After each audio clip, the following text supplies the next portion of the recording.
ఓం శుభంకర్యే నమః. వక్రతుండ మహాకాయ సూర్యకోటి సమప్రభ నిర్విఘ్నం కురు మే దేవ సర్వకార్యేషు సర్వదా. ఆదిత్యాయ చ సోమాయ మంగళాయ బుధాయ చ గురుశుక్రః శనిభ్యశ్చ రాహవే కేతవే నమః. గురు బ్రహ్మా గురుర్విష్ణుః గురుర్దేవో మహేశ్వరః గురు సాక్షాత్ పరబ్రహ్మ తస్మై శ్రీ గురవే నమః. శ్రీ మహాగణాధిపతయే నమః. ఆదిత్యాది నవగ్రహ దేవతాభ్యో నమో నమః. అస్మత్ శ్రీ గురు చరణారవిందాభ్యా నమః. శ్రీ శ్రీ శ్రీ గణపతి సచ్చిదానంద సద్గురుభ్యో నమో నమః. కర్కాటక రాశి వారికి జూన్ నెలలో గల గోచార ఫలితాలను తెలియచేస్తున్నాము, శ్రద్ధగా ఆలకించండి. ఈ యొక్క కర్కాటక రాశి వారికి గురువు యొక్క బృహస్పతి గ్రహం యొక్క మార్పు చేత కొన్ని సవాళ్ళు అయితే ఎదురవుతాయి. ఉద్యోగంలో కానీ వ్యాపారంలో కానీ కొంత చికాకులు ఉంటాయి. ఆ మాత్రానికే కంగారు పడిపోక్కర్లేదు. మనము చేసినటువంటి పాప పుణ్యాలన్నిటినీ కూడా ఈ జన్మలో ఇక్కడే మనం అనుభవించి అన్నీ క్లియర్ చేసుకునే వెళ్ళాలి. ఏదైనా ఉంటే గనక దుర్మార్గము, దౌర్జన్యము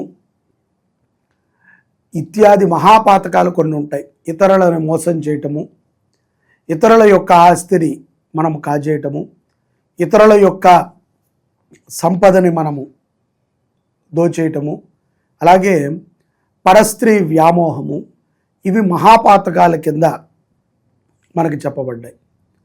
ప్రజాధనము, దైవధనము మనము దోచేయటము, ఈ పాతకాలు మాత్రము మహాపాతకాల కింద కొన్ని చెప్పబడ్డాయి.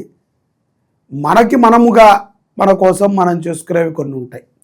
సంసారంలో కానీ, కుటుంబంలో కానీ, స్నేహితుల్లో కానీ, మనకు తెలిసినటువంటి వారిలో కానీ, మన కుటుంబంలో మనము చేసినటువంటి మోసాలు, పాపాలు, పుణ్యాలు వీటన్నిటిని మనం అనుభవించాలి. ఇది మానవుడి యొక్క చరిత్ర విధానం.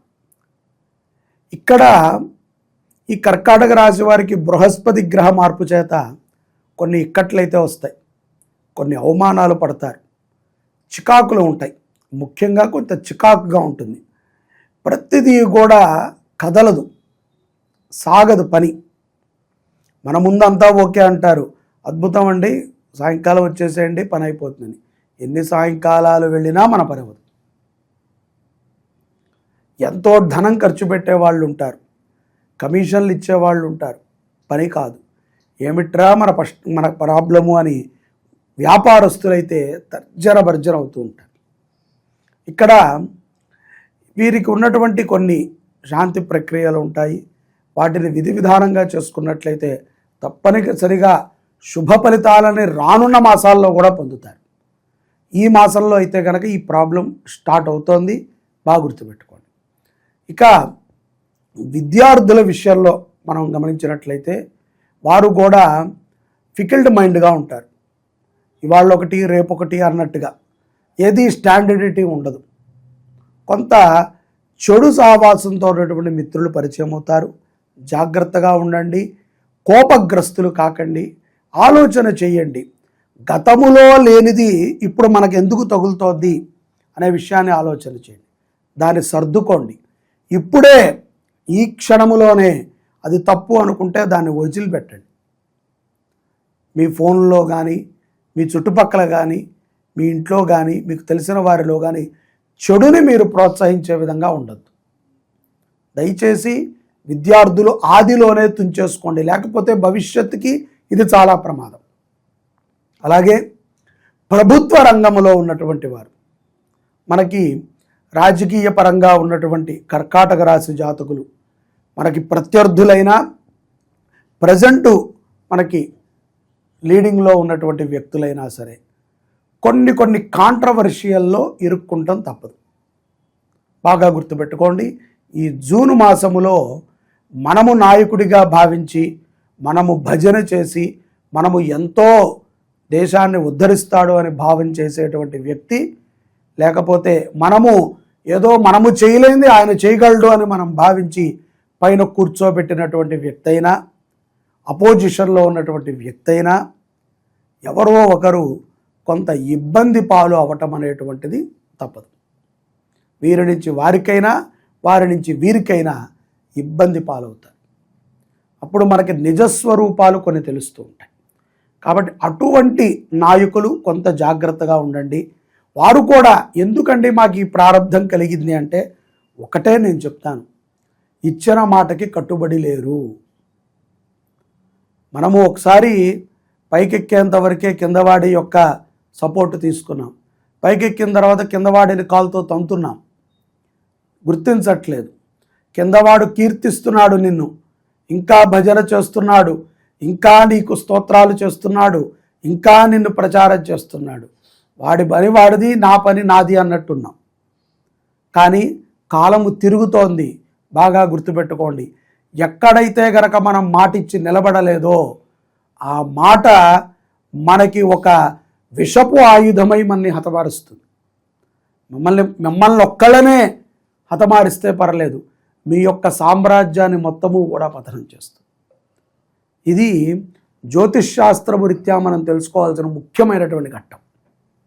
అలాగే పౌర్ణమి తరువాత కొన్ని విపరీతమైనటువంటి ధనానికి సంబంధించినటువంటి సంఘర్షణలు కర్కాటక రాశి వారికి జరుగుతాయి. అవి అప్పు తేవాలా, అప్పు ఇవ్వాలా, ఇచ్చిన అప్పు వాడు మళ్ళీ ఉంటాడా, వాడిని పాకులాడి వాడిని దేకి వాడి చుట్టూ తిరిగి వాడిని ఎక్కడున్నాడో పట్టుకుంటానికి కొంత ఇబ్బంది పడతారు. చిట్టి వ్యాపారాలు చేసేటువంటి వారు, విదేశాలలో పెట్టుబడి పెట్టి ఆస్తులు కొనేటువంటి వారు బాగా జాగ్రత్తగా ఆలోచించి నిర్ణయం తీసుకోండి. తొందరపాటుతో ఏదో కొనేయటం, అక్కడ లాస్ అయిపోవటం, చీపోయింది, దేవుడు నాకేం చేయలేదు, నన్ను అందరూ మోసం చేస్తున్నారు అని చెప్పి నీ గర్వముతో నువ్వు చేసిన పనికి చాతకారి వాడిలాగా సమాజాన్ని, భగవంతుడిని నిందించకండి. మీకు చాలాసార్లు హెచ్చరించడం జరిగింది. మాట చాలా జాగ్రత్తగా ఉండాలండి, అబద్ధాలు ఆడకూడదు అని. అవన్నిటినీ మీరు పక్కన పెట్టి ఇప్పుడు ఏదో ఒక స్థాయికి వెళ్ళిపోయామని మీకు మీరే అనుకుంటున్నారు. మీలో మీకే అంతర్మదనమైనటువంటి శత్రువులు కొంతమంది తయారవుతారు. చెప్పుకోలేరు, ముఖం ముందు నవ్వాలి, లోపల తిట్టుకోవాలి. అలాంటి జీవితం వద్దు. ఏది ఉన్నా నిక్కచ్చిగా మాట్లాడాలి, ధర్మబద్ధంగా ఉండండి. పౌర్ణమి తర్వాత కొన్ని ఇటువంటి సంఘటనలు జరుగుతాయి. ఏంటండి, టోటల్గా జూన్ మొత్తము కూడా మాకు ఇంతే వరస్ట్గా ఉందా, అడుగడుగునా కష్టాలేరా అని మీరు అనుకోవద్దు. కష్టాలని చెప్పటం వల్ల సుఖములని మీరు సంతోషంగా అనుభవించగలుగుతారు. వీటి నుంచి ప్రమాదాలు ఎక్కువ ఉంటాయి.